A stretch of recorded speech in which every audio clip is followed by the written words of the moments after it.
నాకు మీరు ఇంట్రొడక్షన్ ఎలా ఇచ్చారంటే ఇన్ని రోజులు మీరు వెతుకుతున్న వ్యక్తి ఇప్పుడు వస్తున్నాడు వచ్చి చంపేయండి అన్నట్టు ఇచ్చారు.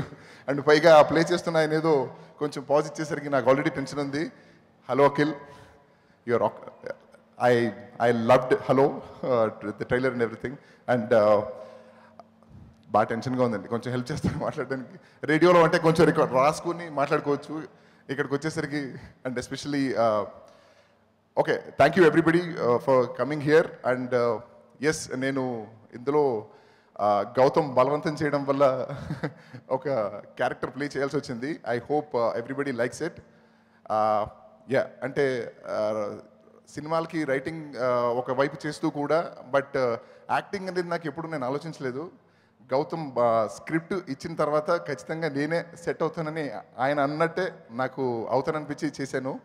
I think I will be good and decent enough. Thank you very much. And Sumanth గారి గురించి ఒకటి చెప్పాలి సార్, ఇది I think the best time to tell. నేను సినిమా ఇండస్ట్రీకి రావడానికి కారణం మీరే సార్. ఎందుకంటే ఇంటర్మీడియట్ సెకండ్ ఇయర్ చదువుతున్నప్పుడు మ్యాథ్స్ పేపర్ 2 ఆ రోజే ప్రేమ కథ సినిమా రిలీజ్ అయింది. అప్పటికే పాటలు ఎంత హిట్ అయిపోయినాయి అంటే ఆ పాటలు 18 రూపీస్కి అమ్మేవాళ్ళు అనమాట. సో నేను అవి ఒక బంటలుగా కొని జనాలకి అందరికీ పంచేసి పరీక్ష కొట్టి సినిమాకి వెళ్ళాను. దాని తర్వాత సినిమాల ఇండస్ట్రీకి రావాల్సి వచ్చిందనమాట. But I'm super happy being here. And Sumanth garu, I already watch the movie, it's gonna be a super duper hit. Yeah, all the best to Rahul garu and Gautam. Gautam ఈ సినిమా తర్వాత నాకు తెలిసి ఎవరికి దొరకడు. సో నెక్స్ట్ సినిమా కూడా ఛాన్స్ ఇప్పుడే అడుగుతున్నాను అనమాట. His lines are really really good. నేను ఇక్కడ బోర్ కొట్టకూడదు అనుకున్నాను కానీ మాట్లాడుతున్నాను, బట్ గౌతమ్ గురించి చెప్పాలి.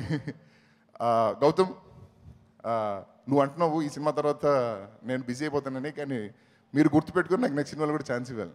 Because I love your lines. And అందరూ కూడా సినిమా చూసిన తర్వాత ఇదే చెప్తారు, డైలాగులు and music is really really great in this movie.